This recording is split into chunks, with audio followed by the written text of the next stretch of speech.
लड़का था, वह काफ़ी गरीब था। उसके पास ना तो कुछ खाने को था और ना ही रहने को घर था। वह अपने दोस्त के घर रहा करता था। उसने एक छोटी सी कंपनी में पेंटिंग का काम करना शुरू कर दिया। धीरे धीरे उसके पास काफ़ी पैसे भी हो गए। बाद में वह काफ़ी धनी भी हो गया, लेकिन अभी भी उसके अंदर कुछ कमी का एहसास होता था।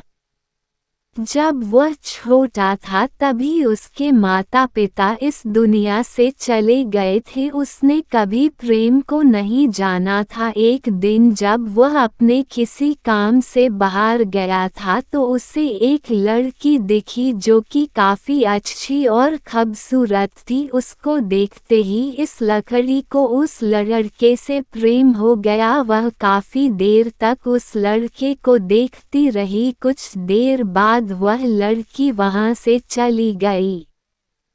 कुछ दिनों तक ये लड़का उस लड़की को खोजता रहा, लेकिन वह लड़की न मिली। लेकिन नियति ने उस लड़की से इस लड़की को मिला दिया। वह लड़की इस लड़के के घर काम की तलाश में आई थी। लड़के ने लड़की को तुरंत घर के काम के लिए रख लिया। जब वह लड़की इस लड़के इस मिलने आई थी तो उस समय इस लड़के ने कुछ शब्द भी साफ से नहीं बोल पा रहा था, जिससे लड़की को लगा कि यह लड़का गूंगा है। लड़का भी जान गया था कि यह लड़की हमें गूंगा समझती है।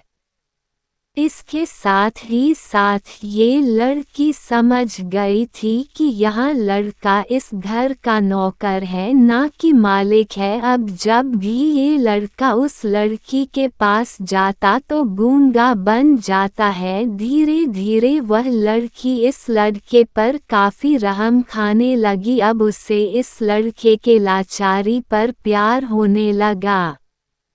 लेकिन फिर वह लड़की एक बात से डर कर पीछे हट जाती थी। इस लड़की के भी माता पिता बचपन में ही मर चुके थे। इस लड़की को इसके चाचा ने पाला था और वह चाहता था कि वह जब तक जिंदा रहे ये लड़की उसके खाने और पीने का पैसा दे। लड़की का प्रेम हद से भी बाहर जाने लगा। लड़के के एक खांसी पर भी वह लड़की दौड़े उस लड़के के पास पहुंच जाती थी। अब लड़का भी समझ गया कि इस लड़की को मुझसे प्रेम हो गया है। लड़का भी बहुत ज़्यादा उस लड़की से प्रेम करता था। उसने पहले लड़की के बारे में सब कुछ पता किया।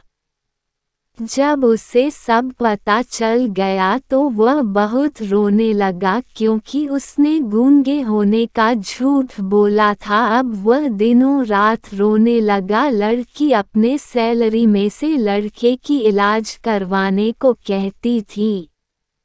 एक दिन सुबह ही उस लड़की को पता चला कि वह लड़का हॉस्पिटल में भर्ती है। वह दौड़ते हुए जब हॉस्पिटल में पहुंची तो उसने देखा कि लड़का बेड पर बेहोश पड़ा है। उसके आसपास काफ़ी मशीन लगी हुई थी। जब लड़की डॉक्टर के पास पहुंची तो वहां पर डॉक्टर ने उसे बताया कि लड़का अब बोल नहीं सकता है। उसने अपनी जीभ को कटाने की कोशिश की है। इसके साथ ही उस डॉक्टर ने उस लड़की को एक पत्र दिया।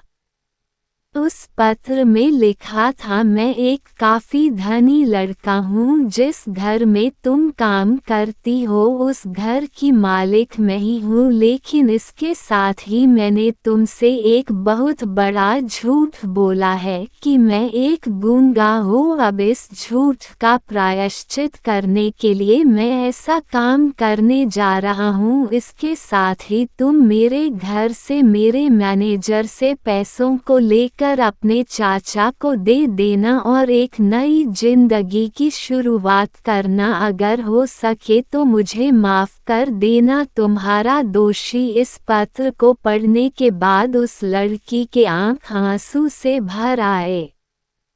वह दौड़ते हुए मंदिर में गई। उसने भगवान के सामने कसम खाया कि जब तक वह लड़का बोलने नहीं लगता है तब तक वह कुछ नहीं खाएगी, भले ही वह मर क्यों ना जाए। इधर डॉक्टर भी उस लड़के की इलाज कर रहे थे। ईश्वर ने दोनों के मन की बात काबूल कर लिए और अब लड़का बोलने लगा, लेकिन वह अपनी याददाश्त को खो गया। अब उसे कुछ भी नहीं याद था।